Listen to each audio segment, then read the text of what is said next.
Others actually found more appeal in this new faith than they had seen in that of the deceitful Rome or overbearing Constantinople, and even their own local church. As a result, there was a gradual shift towards Islam throughout Bosnia over the next few centuries, as the Ottomans remained in control. So the Bosnians, like, genuinely adopted Islam. It wasn't even like forced upon them or anything. What?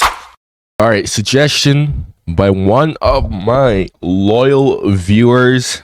How did Bosnia become 50% Muslim over the centuries? I'm actually curious about this because I originally heard from other people when I was reacting to my rise of the Ottoman Empire that Bosnia was actually Christian, but became Muslim over time. So that was jarring to me. A reputation as the land of Christians, even though the 11th and 16th centuries marked massive schisms within the faith. The European continent's ties to Christianity couldn't be severed, and as the Muslim Ottoman Empire pushed its way onto the Christian lands, the Europeans were not afraid to fight back against this new religion. Still, not every Christian remained as such, and some Europeans converted. Bosnia is a perfect example of this curious circumstance. This video is sponsored by Kamikoto, a Japanese steel knife brand. Oh, no. I have no interest in a knife. Bosnia and Herzegovina is a country in the Balkans tucked neatly between Croatia, Serbia, and Montenegro, and essentially surrounded by Roman Catholics and Eastern Orthodox Christians. Within Bosnian borders, roughly half of the population is Muslim. Orthodox Christianity makes up around 31% of the population, followed by Roman Catholics at 15%. But with so much Christian influence from all around, Bosnia is one of those countries that really and truly should not exist. Like, I'm talking about the modern Bosnian state. When you look at the modern Bosnian state, it's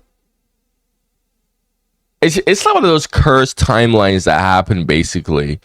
I'm not really talking about the demographic or ethnic people. I'm talking about the actual, like, modern state. Nothing about the people, nothing about the religion, like just the modern Bosnian state. It just shouldn't really exist. But I don't know, Bosnia is, I mean, because I've been hearing like news that Bosnia might break apart in the near future coming up. And the thing about Bosnia, I mean, I don't know, I always heard that it's kind of fragile and kind of unstable. Although I haven't been watching the news on the Balkans recently, so I do not know what the heck is going on. But the last time I checked, yeah, that's what I heard. I don't want to talk too much about that because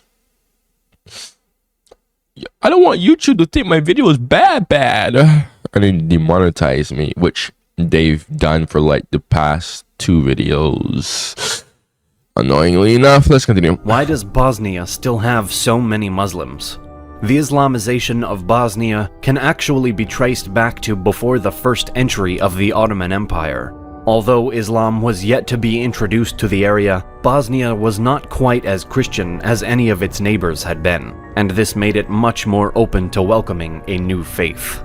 Back when the Christians began to send missions throughout the Balkans in the 9th century, Bosnia appears to have been a bit neglected during the process.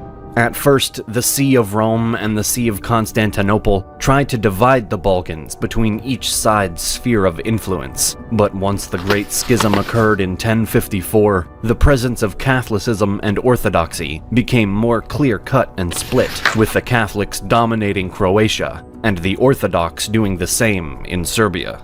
The intention was to nominally leave Bosnia to the Roman Catholics, but the faith never really had strong enough roots to make the Bosnians loyal to the Western Church, and since the Eastern Church hadn't tried much either, the region ended up being a weird echo of the neighboring faith. The Orthodox Church did eventually get a bit of a foothold, but the Catholics were no longer their only competition. By now, an unofficial Bosnian Church had been established that would eventually become fully independent of both East and West, and for now began to encroach upon the Catholic influence in the center, north, and west of Bosnia. What was this church? Now this is news to me. What was the denomination of this church? What? I'm actually very curious about this. This quickly became a problem for Rome. In 1199, the neighboring ruler Vukan wrote a letter to Pope Innocent III, expressing his concerns for what he viewed as a heretical church and people, including the Bosnian leader Kulin himself.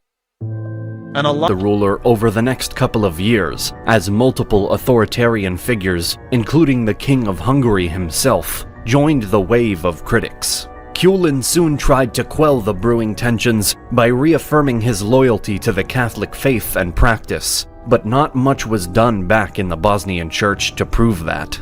After Kulin's death in 1216, Romans sent a new mission into Bosnia to try and reconvert the locals, but their preaching fell on deaf ears. Angered by this and backed by the Hungarians, who were eager to expand their own authority into Bosnia, the new Pope, Pope Honorius III, called for a Hungarian crusade into Bosnia as a punishment for what the West still deemed as heresy. Between 1225 and 1250, multiple crusades would be attempted and shut down by the Bosnians, while Pope Gregory IX ousted the Catholic Bishop of Bosnia in 1234 for being a supposed heretic. In 1252, now under Pope Innocent IV, Rome tried to place the Bishop of Bosnia under the hand of the Hungarians, which swiftly prompted angered refusal from the locals. Many Bosnians now denounced Catholicism and solidified the existence of the independent Bosnian Church. So, I got some comments on my Rise of the Ottoman Empire series that Bosnians, and I'm not sure how true this is, that Bosnians were basically Serbs before the Ottomans came, and that Bosnians and Serbs descended from the same ancestor, but it's due to Ottoman colonization and assimilation that Bosnians would become, well, you know, the Bosnians that we know and love today. It's very interesting because Bosnians, they sound Russian. They sound so Russian. Every time I hear a Bosnian person speak, I always think that they're from Russia.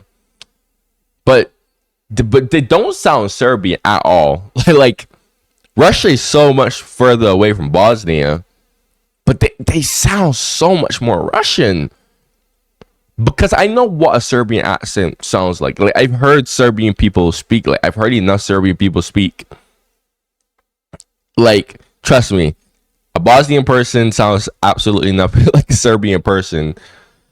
But like, it's always just identical to a Russian accent. Like, every time I hear them speak, I'm always like, "Are you from Russia?" And they're like, "No, I'm from Bosnia." I'm like, "Wow, you have such a thick accent that sounds just like Russian." I talked to a nice Bosnian lady about that before at my old job, but I always just found that intriguing, really and truly. But yeah, if you do know Bosnian people, and we're Bosnian people originally, because I know they're Slavs. Actually, I heard that this whole region, Croatia, Bosnia, Serbia, Slovenia, I'm pretty sure they came from the same ancestors, like direct ancestors. Correct me if I'm wrong. I'm not too sure about this region. Which is why I find it funny that they hate each other so much, because they're basically closely family to each other, quite frankly speaking. But yeah, if you do know where like more details on Bosnian people, where Bosnian people came from, and whatnot, do tell me in the comments. I would definitely like to hear that. 100%. This predictably created even more conflict between Rome and Bosnia, which would continue on and off for some time. During this era, the Bosnians became targets of both the Western and Eastern churches, and many were persecuted by the surrounding faiths, which viewed them as heretical. This created a situation unlike what could be found in the rest of the Balkans. In Bosnia, neither Rome nor Constantinople could be trusted, and that meant that, for many, neither could the faiths. This left the Bosnian Church as the only reliable option, but the church was still young and with a stained reputation. I hired an AI person. The Ottoman Turks began their conquest of Bosnia in the 1380s and took the first step in introducing Islam to the region. Still, just as they had done when the Hungarians launched their crusade, the Bosnians fought valiantly against their invaders. Their disloyalty to the authority in Rome and Constantinople may have affected the religious life of Bosnia, but it surely didn't mean that the locals were open to being conquered. Subsequently, the Ottoman campaign lasted for decades, as the Bosnians simply refused to give in. By 1451, the Turks were able to set up a military administrative unit, but it wouldn't be until 1463 that the Kingdom of Bosnia would really fall into Ottoman hands. At first, this successful conquest was not an automatic trigger for Bosnians converting to Islam. One of the reasons why the Ottoman Empire had been able to expand as much as it did was because of its ethnic and religious tolerance, which would therefore be put into place in captured Bosnia as well.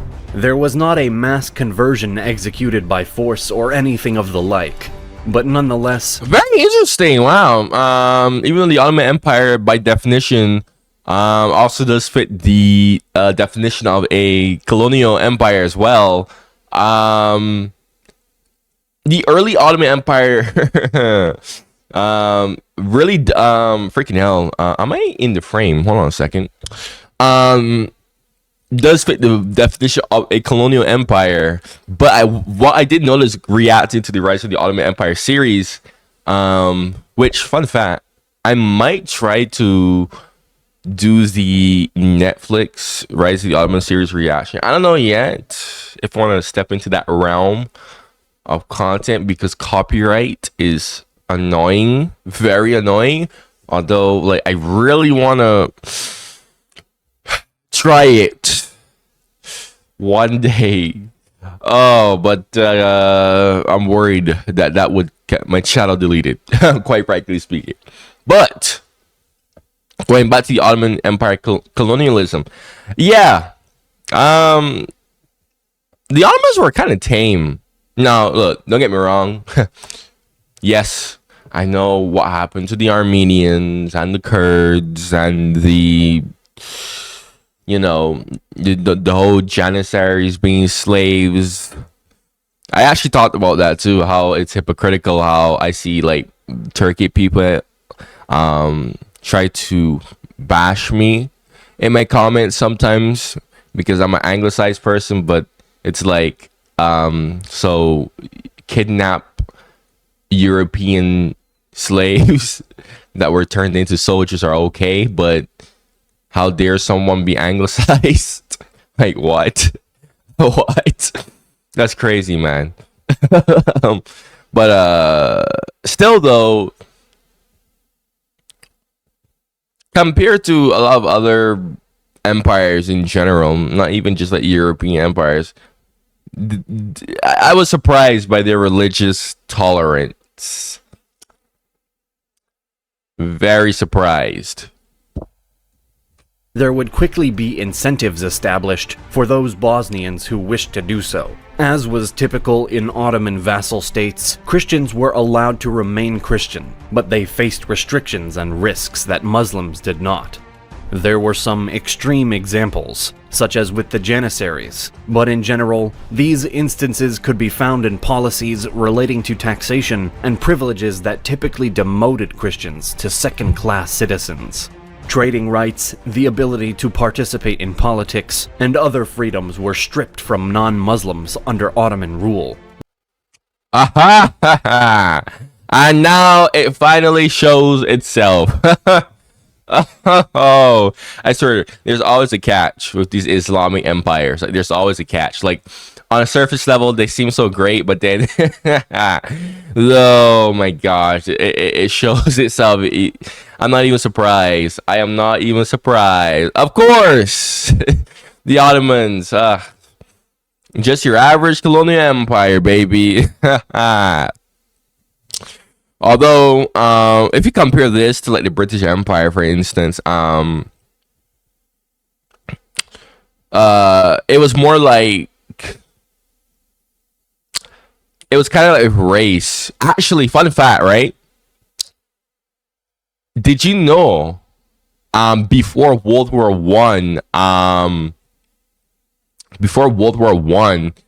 black people were not allowed in England? Did you know that? Seriously. Yeah, crazy.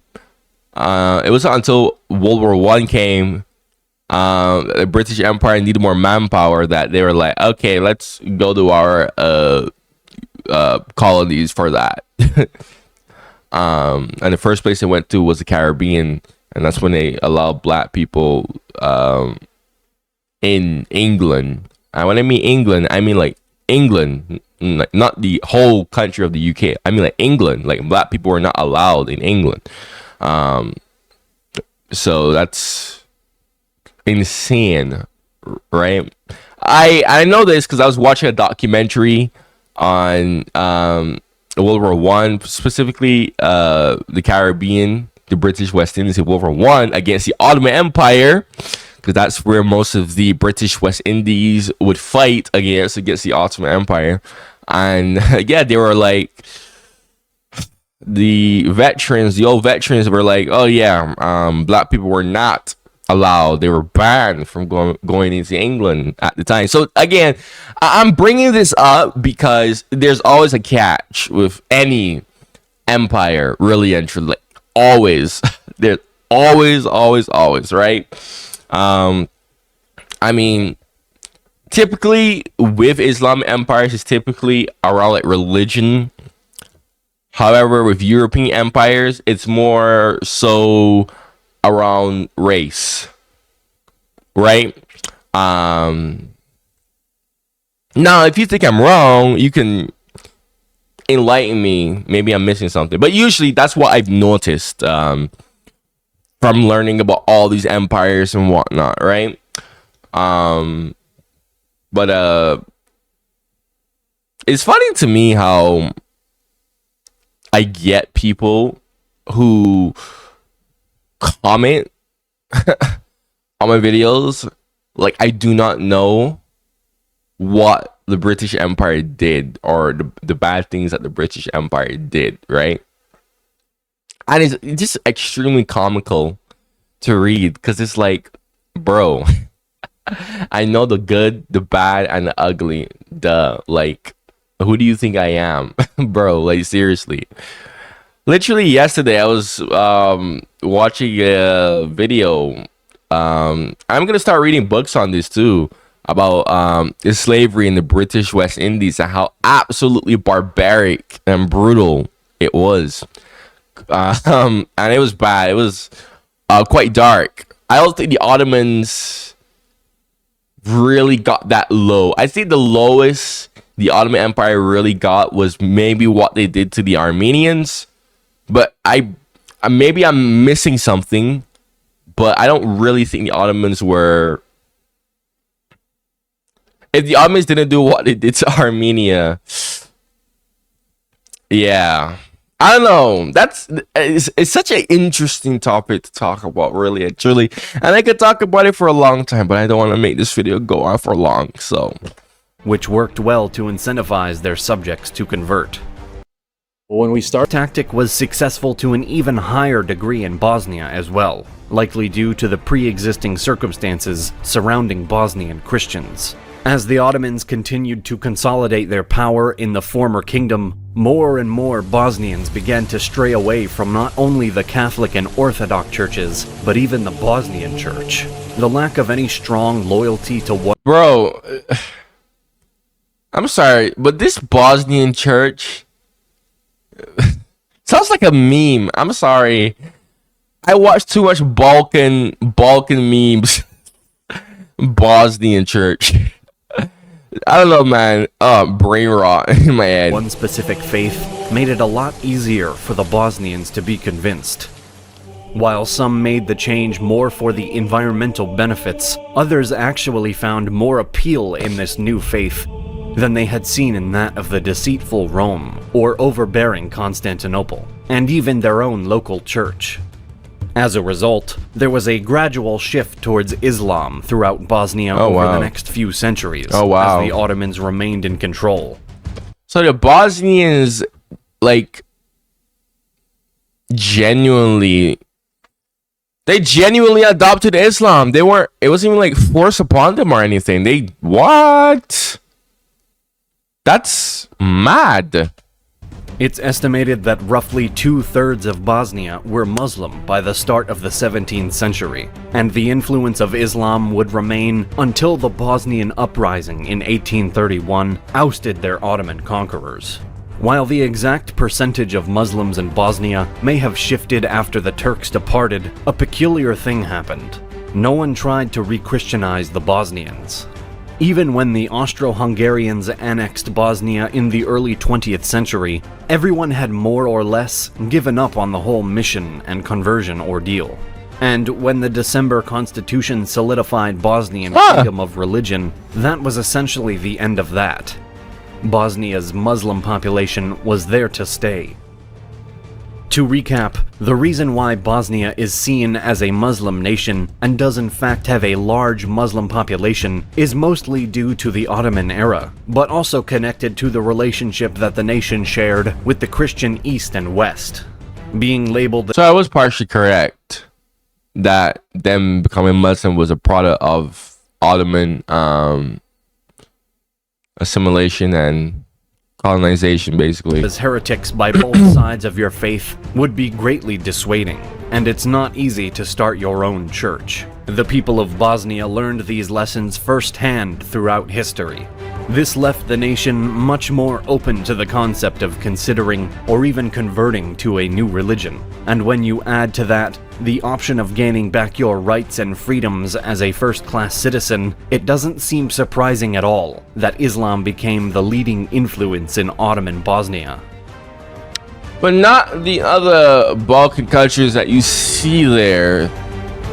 That was actually a short video, but very, very insightful. Learned a lot. Now, if you made it here, make sure you go check out my other videos. But before you do that, if you have any suggestions, go comment the suggestion down below. I'm probably going to drop a lot more Eurocentric content. Eurocentric New World content, because I've been doing a lot of Islam reactions, and it's like, you know, I gotta balance things out, you know what I mean? But make sure you like the video, subscribe, man. Hey man, thank you for watching, and goodbye.